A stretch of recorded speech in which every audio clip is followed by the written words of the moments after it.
Bloomfield Hills, Michigan. So as you will see, complete En Bloc 1A25, initials HW.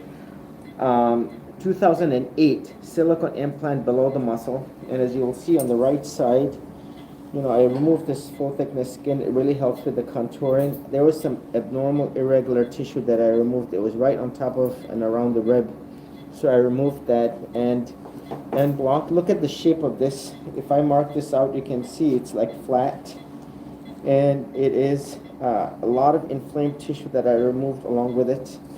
And so let's go ahead and find out if it is ruptured or not. I have no idea. I cannot decide.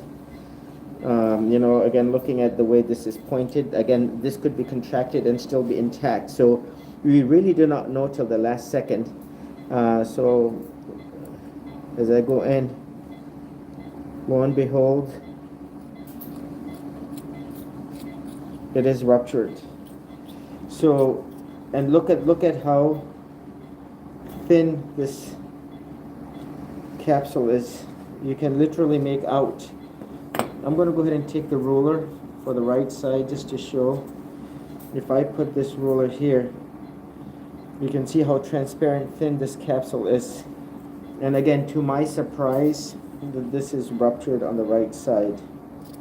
And this is when the safer, nicer, better gummy bear implants came out, the cohesive, and people were driving their F-150s over it. Look, you don't even need to do anything to it, and look at this ruptured implant, and you can only imagine how it's going to leach out more, all contained. And again, you can see how thin this capsule is. They're not lifetime devices. They do rupture, and all done En Bloc.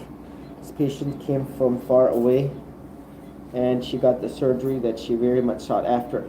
So I just want to go ahead and mention, there was a discussion yesterday, well, the whole capsule needs to be removed or not. If the capsule was left behind, this was going to spill into the chest. So that answers that question. Absolutely, in my practice, the capsule must be removed in the En Bloc fashion, because you don't want this to spill into the chest. So automatically, anyone says that the capsule is going to be removed off of the rib and it's going to hurt the rib. Look, in rhinoplasty, it is very normal and common to harvest the cartilage part of the rib to do the nose reconstruction, to do a rhinoplasty, to do the nose job. If that is, and I've seen this happen in 10-year-old kids, right? To do a nose job, they take the bone and they take the cartilage from the rib so as to reconstruct the nose. And so it is very safe to remove the capsule off of the rib, as was done here. To leave the capsule behind means you're going to let this rupture into the chest. Now look at the left side. I removed the skin. 37-year-old nice lady. And as you can see, En Bloc. There was a lot of inflammation. And guess what? 2008. So these are 12, 16-year-old set of implants. Now I'll tell you, a lot of inflammation underneath the muscle. So this was a very tricky surgery. And as I go in, guess what? Ruptured. And I will say this to you, there is a pandemic of ruptures outside, if you ask me, because these ladies who got implants, they're thinking they're all nice and safe, and they're not getting them checked. Remember, this is what you call like a silent rupture. And look how this has disintegrated, right? Look how this is this cohesive? I want someone to tell me this is safe inside the body. And again, all of this is done in a very nice, systematic way. You can see my green glove, how thin this capsule is. And so if this capsule was left behind, guess what? This would rupture into the chest. And you can only imagine the silicone reactivity. And look at the consistency of this rupture and this rupture.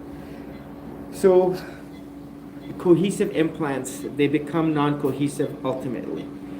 And as you can see, don't listen to me, just listen to the video, listen to and look at this implant. So breast implants, silicone, are not lifetime devices. They will rupture even though they are the better, nicer, safer gummy bear implants. The silent rupture is what this is. Silent means on the exam I couldn't tell if it was going to be ruptured or not. Number two, They recommend an MRI at year 3, and then every 2 years they're onward to detect this. And God knows how long this has been ruptured for, 1 month, 3 months, 6 months, a year. And these are implants just 16 years old. So they're relatively, not that old. And you can only imagine the many ladies, hundreds of thousands who got implants. They need to, just like the manufacturer and just like the surveillance as recommended, they need to go ahead and do a check and balance to make sure that they are living with ruptured implants.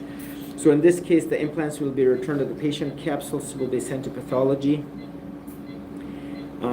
Cultures are going to be done for Arabic, anaerobic, and fungal. And most importantly, we'll see how this nice young lady from out of state, she's going to benefit from her explant.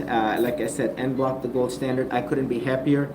The capsule must be removed. This is the peace of mind that the patient has, that this silicone did not spill under the chest. And every surgeon that goes into the surgery must assume that the implant is ruptured till proven otherwise, because you don't want to find out otherwise. And then that is a catastrophe to manage, and you don't want to deal with silicone spill into the chest, because that's another nightmare. So there you have it. This is Dr. Khan, Executive Plastic Surgery. How much did I say for the